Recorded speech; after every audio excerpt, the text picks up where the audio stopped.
Question 16. Now you've got to give a reason for each stage of a working. So what I would suggest you do in one of these, just bombard your diagram with everything you know, and then have a go at setting it all out coherently below.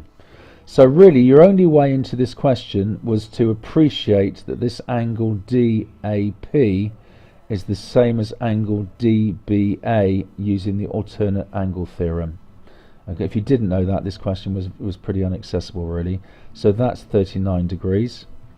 Having said that, you could still pick up the mark for getting 77 degrees whether you knew the alternate angle theorem or not, because this angle here, DAB, is the opposite angle in a cyclic quad. Okay, CDAB are four corners of a quadrilateral sitting on a circle. So that's a cyclic quad, and one of the circle theories says that opposite angles in its cyclic quad equals 180. So you should have been able to get that 77 even if you couldn't get that 39.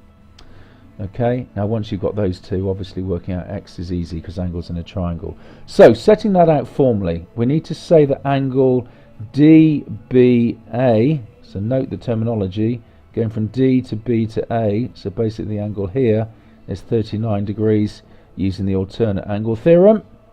Then secondly, angle DAB is 77 degrees because our opposite angles in a cyclic quadrilateral total 180. And then thirdly, angle ADB equals 64 degrees because angles in a triangle add up to 180.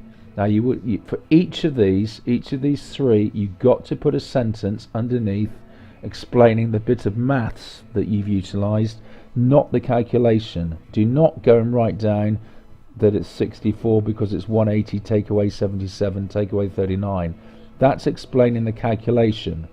It's not explaining the maths behind the calculation, which is what they want, that the angles in a triangle add up to 180.